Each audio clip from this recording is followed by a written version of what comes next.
Olá, gente linda do meu Brasil. Espero que todos estejam bem, se cuidem, porque a proteção é de Deus, mas a prevenção é nossa. A vacina chega já já, hein? E a Maria que eu vou entrevistar, ela é do sul do país, Santa Catarina, e é um exemplo de mulher que empodera mulheres. Construiu uma história de sucesso no setor público.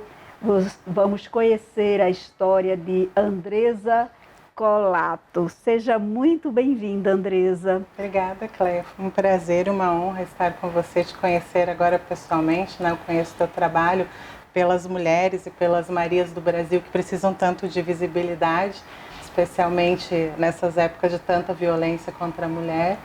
E agradeço a oportunidade, né, de estar aqui com vocês, conversar um pouquinho sobre a minha vida e a minha história. Vamos começar. Quem é Andresa Colato?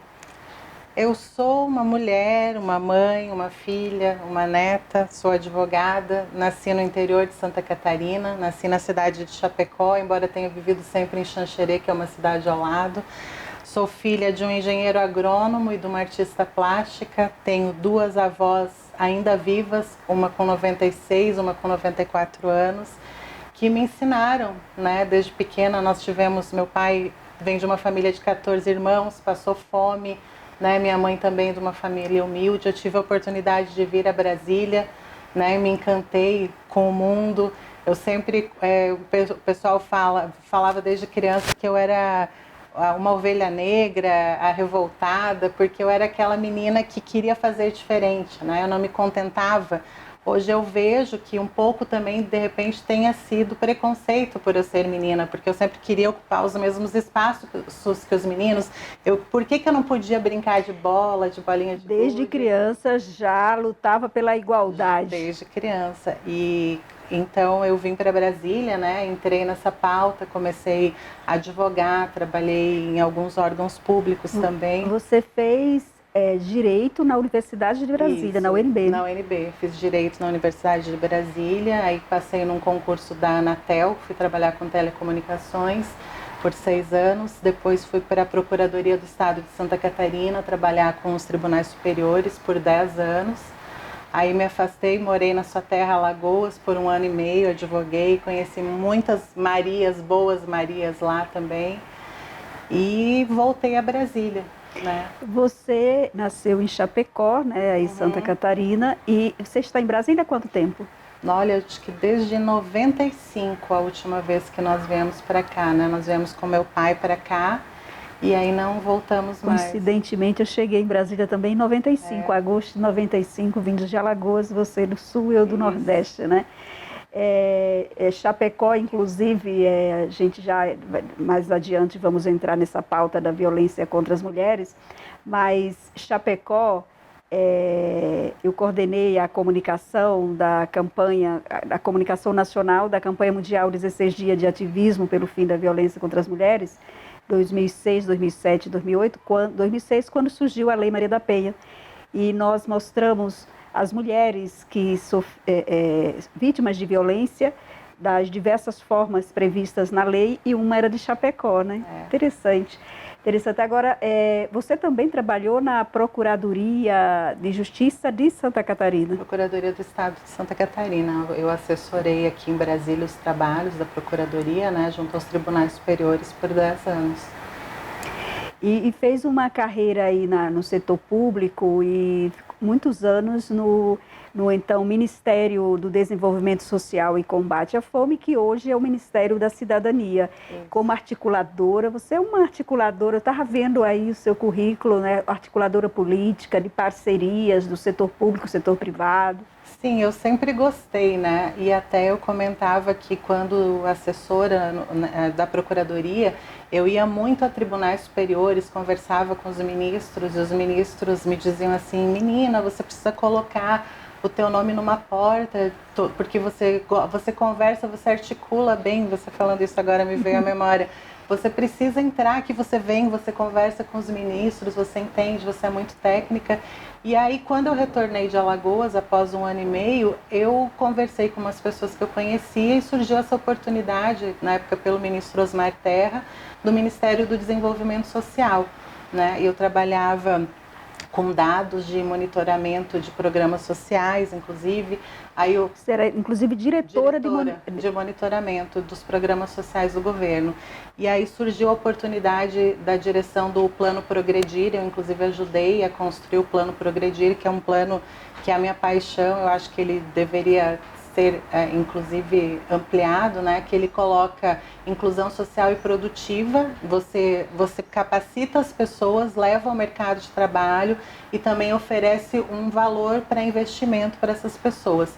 E quando eu estive à frente, eu montei a rede de parceiros do Progredir. Eu lembro que eu não tinha R$1 de orçamento, eu viajei o Brasil todo, eu ganhei feiras, eu ganhei barracas em grandes feiras, por exemplo, dos municípios em Minas, nós ganhamos na conversa. Eu consegui colocar cerca de 300 grandes empresas, inclusive Sebrae, o CNC, CTN, todas essas sistemas todo na conversa, né? Eu ia até lá, eu conversava, porque eu acredito muito assim, que o governo, claro, o papel maior é dele, mas nós precisamos nos unir, né? Eu tive uma grande participação também, agradeço sempre aos sindicatos, muitos sindicatos entraram na nossa rede de parceiros, depois, a meu pedido também, nós colocamos os municípios na rede, porque como a gente vê, né, Cléia, você não faz nada sozinho e você não pode esperar. Então eu ia e convencia essas pessoas, elas me diziam assim, mas e qual é a vantagem? Eu dizia, a vantagem é você trabalhar pelo teu próximo, pelo social, você ajudando o teu próximo, no caso dos sindicatos, por exemplo, das manicures, dos cabeleireiros, né? Você capacita, você sabe que grande parte do Brasil é feita de não CNPJs, ou seja, as mulheres que não têm uma empresa, um registro no governo, né? Economia informal, né? Economia informal, as mulheres geralmente vão para essa área da beleza, né? Então esse foi um dos sindicatos que aderiu ao Progredir. Então era o quê? Era auxiliando, né? Dando o que eles podiam, um curso, oferecendo uma vaga de emprego, aí o governo via no que podia ajudar. Então aquela questão que é a minha briga sempre, né? Eu falo que eu sou conhecida no meio, por trás dos bastidores, na mídia ninguém me conhecia antes de ir para a Secretaria da Mulher, que eu fui depois. Mas nos bastidores todo mundo me conhecia, porque eu era aquela que vivia pedindo coisa, né? Eu via, por exemplo, um dia encontrei o doutor Afif numa palestra na Câmara de desburocratização, já apresentei o Progredir para ele. Aí eu já, doutor, o que o senhor tem aqui? O que o senhor podia ajudar? E como eu conheço todo mundo, eu conectava os programas de governo de outros ministérios. Então eu conhecia os técnicos. Então, como você disse, né, eu gosto disso, é isso que me dá uma articuladora energia. nata. Você, atualmente, você trabalha com a inclusão social e produtiva. Isso. No Ministério da Cidadania. Isso. Como as pessoas podem participar disso, né? É produtor rural, é a agricultura familiar? Sim. Como é que é isso? Hoje a Secretaria concentra tanto a inclusão produtiva urbana, que era o Plano Progredir, quanto a rural, né? Então, estão no regimento ligado à Secretaria, tanto o PAA, né, o Programa de Aquisição de Alimentos, a Agricultura Familiar, o Programa do Leite, quanto o Progredir, que dá os cursos de capacitação, leva ao mercado de trabalho. Lá tem um programa que eu coordenei até o meio desse ano, que chama Fomento Rural, que eu digo que é o programa que chega mais a fundo dos agricultores, das pessoas esquecidas no campo, que é um programa que oferece em parceria, inclusive de assistência técnica com as Ematers, lá no meu estado, Santa Catarina, a EPAGRE, assistência técnica. Então o governo seleciona as famílias no cadastro único em extrema pobreza. Hoje, para vocês terem uma ideia, são cerca de 13 milhões de famílias na área rural em extrema pobreza, faixa de menos de R$89 per capita. Então o que a gente faz? A gente seleciona essas famílias, a assistência técnica vai até essas famílias, cria um projeto produtivo básico, geralmente é horta ou avicultura, e o governo dá um valor de R$2.400 para essa família em 2 parcelas para implementar esse projeto. E é um projeto lindo, né, que dá Mas frutos. essa seleção é via prefeitura? Não, é via o governo federal. A gente cria uma lista prévia mostrando nos municípios interessados, né, em comum, aonde a assistência técnica pode chegar no estado. Ou seja, quem tem interesse, basta entrar no site do Ministério da Cidadania.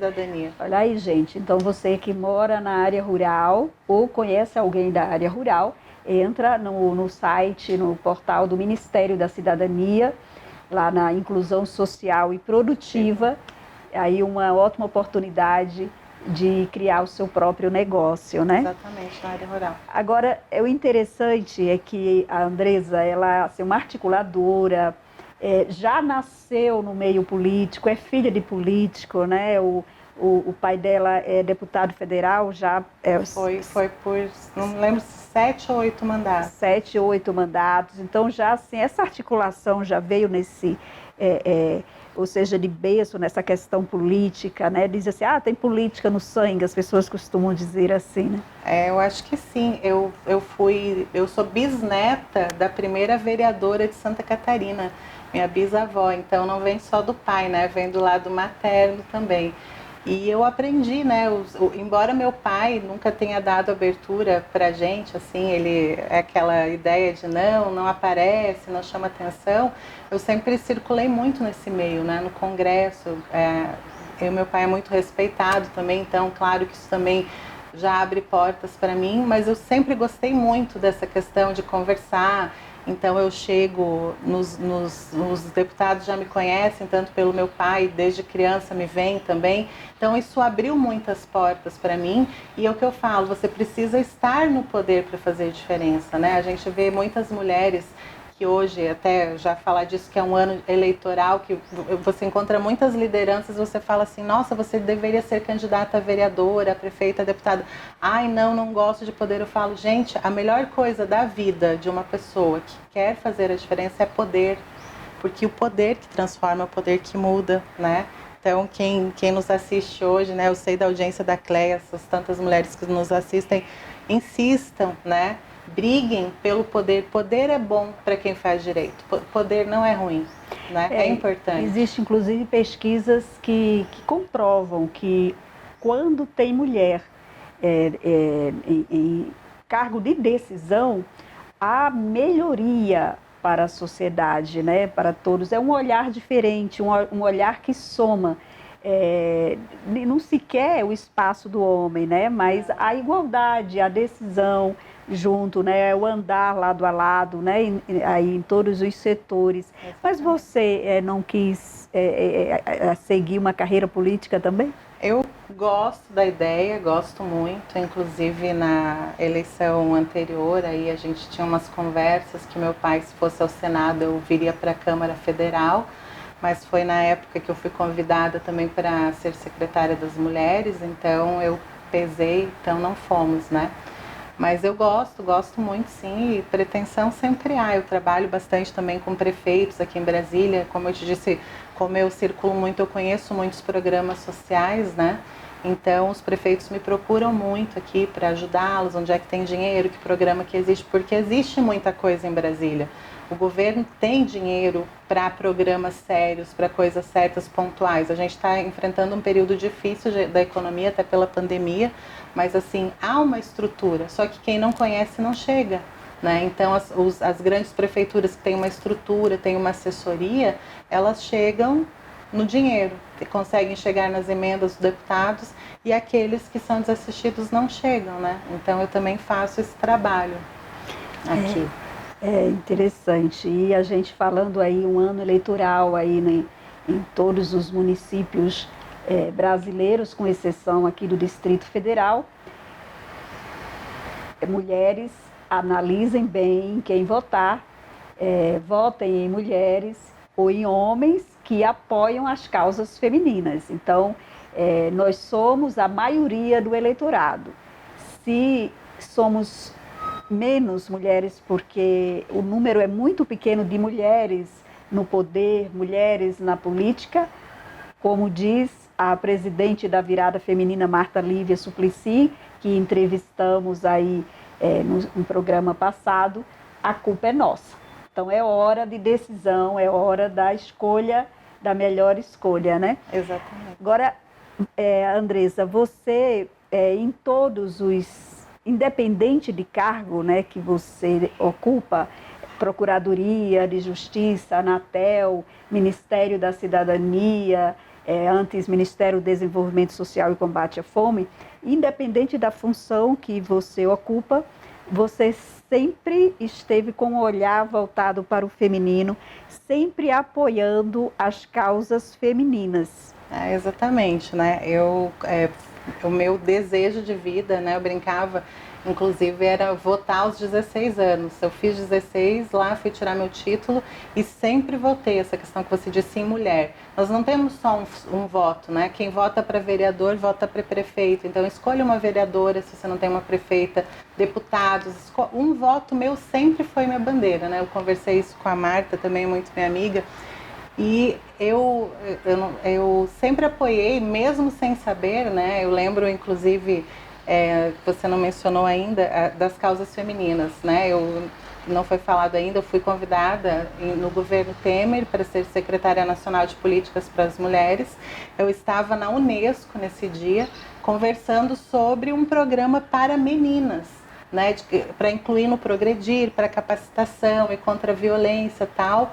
E quando eu recebi a ligação da bancada feminina, das líderes, para eu ir para a Câmara. E eu falei, tá, eu vou, mas na Unesco, tá, enrolei elas me ligando e tal. E chego na Câmara, entro numa sala, no anexo, e começam a entrar deputadas, e todo mundo me conhecia. E elas entravam dizendo assim, eu conheço ela estava em tal lugar. Aí outra, é você, querida, eu te conheço. E eu não entendia, né? Eu falava, deputada, tudo bem. E daí me sabatinaram, uma mesa cheia de deputadas de vários partidos. E o que você está fazendo, tal? E daí eu dizia, não, eu tenho esse projeto no Ministério, tem isso. Deputada, a senhora podia ver aquela lei assim, vamos alterar, blá, blá. E elas ali, e um tempão, e me olhando assim, com aquele semblante de alegria.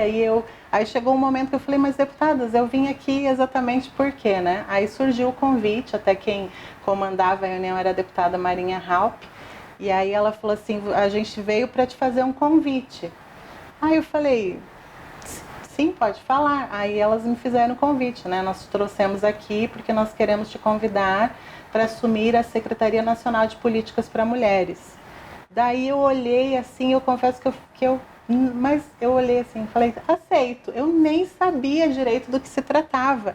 Eu falei assim, aceito, porque eu era ligada às causas mais de bastidor, né? Eu ouvi falar, tal, mas o que eu ia fazer eu não sabia também, não tinha muita ideia, né? Eu sabia que era ligada na presidência. E é uma honra, né, assim, ou seja, assumir um posto como a Secretaria Nacional de Política para as Mulheres, que antes tinha o status de ministério, inclusive, Exatamente. né? Hoje a Secretaria Nacional de Política das Mulheres faz parte do Ministério da Mulher, da Família e dos Direitos Humanos, mas antes tinha status de ministério e ser indicada pela bancada feminina. É muito interessante e uma honra, né? Pois é, foi uma honra, fiquei surpresa. Eu lembro que na hora eu não titubeei, eu fiquei paralisada, muda, porque para mim era aquela coisa assim que eu inalcançável, era uma ministra, né? E eu falei que sim, e até eu lembro da deputada Marinha, que me conhece desde criança, fala assim, por isso que eu gosto dessa garota, o jeitão da Marinha, porque ela não respirou e disse sim, e fui, né? E eu tinha conhecido, a coincidência na vida, eu acho que não existe, menos de um mês antes, a convite inclusive da Marta Lívia, que eu havia conhecido num evento, e a posse do Conselho Nacional dos Direitos da Mulher, que eu viria a presidir sem saber. Então a gente estava vendo, eu tenho fotos durante a posse do Conselho com a Marta, a Luísa Brunet, estava lá, a Érica, todo mundo. E eu vim a ser a secretária, acho que uns 20 dias depois. Então, assim, parecia que era uma coisa destinada, né? E aí eu entrei, exatamente como você disse, num período em que havia saído da presidência para o Ministério dos Direitos Humanos. Então, era um período de transição, né? Eu enfrentei muita resistência. Por quê? porque eu era uma desconhecida da mídia. Nos bastidores, eu sempre trabalhei muito em programas sociais. Então, assim, o que um pouco me ajudou foi isso, porque eu fiquei sabendo que foram me pesquisar e viram que eu era engajada e pediram informações. Falaram, não, ela realmente luta, ela só não aparecia na mídia, porque eu nunca gostei muito também. Eu gosto de trabalhar, né? Eu gosto de estudar e trabalhar, não fazia questão de mídia. Eu não tinha Instagram, não tinha Facebook, eu raramente aparecia em notícia, eu passava a fala para outros. É um perfil de articuladora, né? Exatamente. E aí, logo que eu entrei, o que aconteceu? Eu fui presidir o conselho. A reunião, acho que umas 2 semanas, uma semana depois que eu cheguei. Então, eu enfrentei no conselho, havia sido a presidente Dilma, havia saído, então era a primeira reunião depois. Então, aquele negócio do quem é essa? Por que está aqui, né? Então, ali eu lembro que eu levantei e falei quem eu era, expliquei que valeria meu cargo, mas que eu defenderia as mulheres. E então, muito interessante, porque a gente estava conversando e, assim, você ser secretária nacional de política das mulheres, até porque você conhece, assim, ou seja, viu, né, pessoas, conhece a violência contra as mulheres de perto, né? Então, assim, sabia bem o que estava fazendo e fez aí um trabalho em todo o país, assim, muito interessante, inclusive ganhou prêmio, né? Ganhei, eu fui agraciada, né, pelos trabalhos à frente da secretaria com o Prêmio dos Direitos Humanos de 70 anos. Eu recebi, e apesar do pouco tempo, eu cheguei então mais para gerir essa transição, né, por conta até da minha parte técnica. A gente conseguiu evoluir bastante no Ministério. Nós lançamos o programa Você Tem Voz. Nós alteramos, eu tinha essa ligação muito próxima do Congresso, com os ministros, né? Eu fui muito discutir com promotoras de justiça, elas vinham a Brasília, eu fui com o ministro Toffoli falar dessa questão da alienação parental, que a gente sabe que a lei às vezes é prejudicial à mulher que denuncia o marido, acaba perdendo a guarda do filho, né? A gente fez várias leis, inclusive agora estamos no mês do Outubro Rosa. A gente alterou a CLT para permitir que as mulheres faltem ao trabalho para fazer o exame de mama. Essa é uma das leis que saiu na minha época também. Uma outra coisa, eu visitei as casas da mulher brasileira, eu inaugurei Ceará e Roraima. Nós colocamos essa questão do auxílio às mulheres de fronteiras, eu consegui colocar. Eu lembro que logo que eu cheguei, a doutora Nadine, da ONU Mulheres, foi me conhecer, dizendo que há muito não falava com uma secretária, queria saber quem eu era. No final, o que a gente fez? Conseguimos colocar a ONU dentro da estrutura da Casa da Mulher Brasileira, né? Eu consegui também com o MCTIC colocar os laboratórios de informática. Hoje a Casa da Mulher Brasileira conta com um laboratório para vocês, mulheres, irem até lá procurar emprego, estudar. Não é só mais um local de denúncia de violência e acolhimento, também de capacitação, né? Ali dentro também, nesse pouco tempo, eu consegui o projeto que hoje é bem divulgado, das casas da mulher brasileira em tamanhos menores. Foi um pedido meu, tem gente que não sabe, mas foi minha insistência dentro com os técnicos, com os engenheiros. Por quê? Porque eu falei, reunião de bancada, né? 10,8 milhões para uma casa que demora anos para ser construída, recurso, é difícil de conseguir emenda, de manutenção. Vamos construir tamanhos menores de casa para chegar em vários lugares. A violência está no interior, não está só na capital. Então eu consegui que fosse realizado esse projeto, né? Nós lançamos aí já naquele ano também as emendas parlamentares, um catálogo de emendas. Nós conseguimos levantar, Cleia, para você ter ideia, em 2 semanas, quase 700 milhões de reais em emendas para a Secretaria da Mulher, na conversa, né? Então eu ia nas bancadas, o pessoal já me conhecia, me deixava subir. Isso é muito importante no enfrentamento à violência, porque o Brasil tem o 5º lugar de país que mais mata no mundo. Essa pandemia também contribuiu para o aumento da violência, aumento do feminicídio, né? Sim. Então, assim, e você também, como secretária, e ainda hoje você ministra palestras, né, com relação à temática da mulher, né? Isso, eu sou bem procurada, né, porque eu tinha um perfil mais técnico. Então, eu participo de lives, inclusive de webinários de direito eleitoral, nessa questão da inclusão das mulheres agora nas eleições, da violência. Tenho convites, né? Eu palestrei no TRF já sobre, mais nessa época dos 16 dias de enfrentamento à violência, então eu recebo alguns convites de lives, alguns convites antes da pandemia, né, de palestras, até mesmo em tribunais, conversando com desembargadores, com servidores, direito eleitoral também eu falo bastante, porque eu gosto muito da temática feminina, então eu me aprofundo em tudo, em todas as áreas que possam levar, empreendedorismo, as mulheres rurais, eu tenho participação também, né? Eu tive uma proposta agora até de um pessoal de São Paulo para criar uma espécie de curso, algumas lives para explicar para as mulheres que hoje são candidatas o que pode e o que não pode fazer. Esse é um projeto que deve sair nos próximos dias, porque aquela coisa da temática que você gosta, você se apaixona, então você vai abraçando, né, com o mundo. E é uma questão que eu gosto muito, né? Eu sempre digo, eu fui uma secretária, como você disse, que conheceu também o lado, né, do relacionamento abusivo. Quem nunca passou em algum dia dessa vida, né?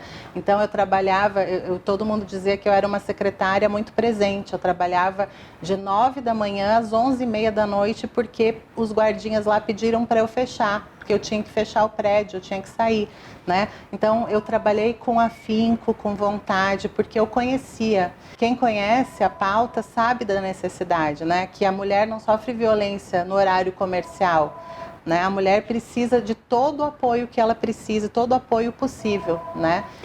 Agora, você também, né, além do engajamento, né, independente da função que ocupa, é engajada, né, com as causas femininas, você também é engajada no voluntariado, né? Eu vi que você faz parte de vários conselhos, de Grupo Mulheres do Brasil, a Virada Feminina, ou seja, é sempre engajada no voluntariado e o olhar para as mulheres. Ah, sempre. Eu também, uma pauta minha que eu sempre convivi muito foi a questão das pessoas com deficiências, pessoas especiais, né? Então, é um trabalho que eu nem lembrava, e aí na hora que eu fui especialmente para esse cargo, todo mundo começava a me questionar do que você faz parte.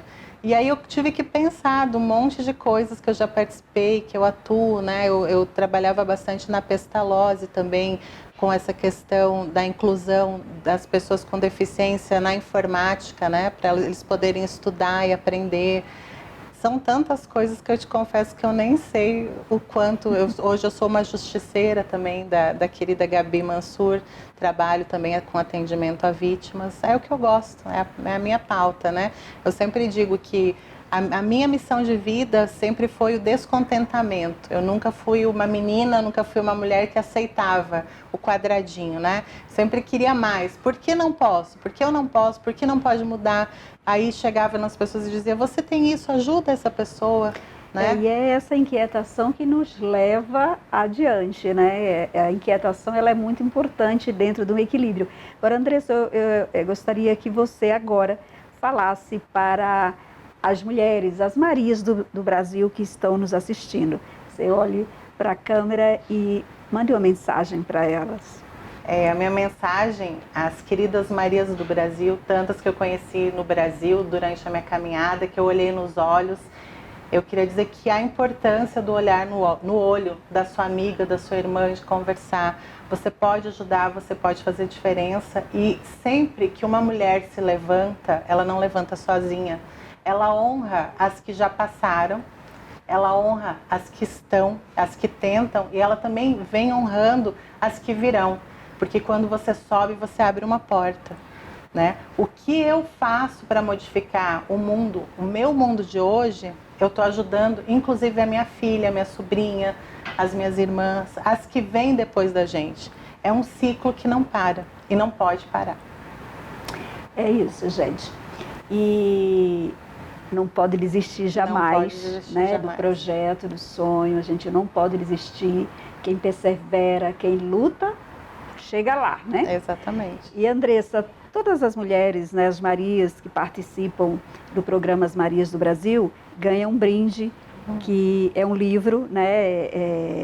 Em todos, meu livro é A Influência da Mulher no Mundo, e vou ficar devendo hoje ele para você.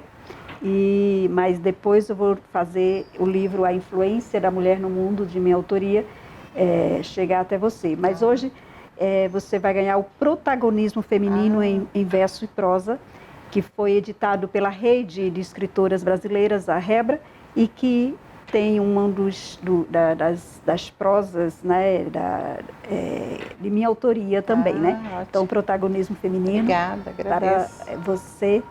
E muito obrigada pela sua participação, por compartilhar a sua história linda de sororidade e de sucesso com todas nós, Marias do Brasil. E você, muito obrigada mais uma vez por estar conosco. Se você não conseguiu assistir todo o programa, você ainda tem a opção de assistir no canal As Marias do Brasil no YouTube. Vai lá, se inscreva, toque o sininho para receber notificação aí dos próximos programas e siga As Marias do Brasil nas redes sociais, Instagram e Facebook. E até a próxima com mais uma Maria inspiradora e extraordinária para você.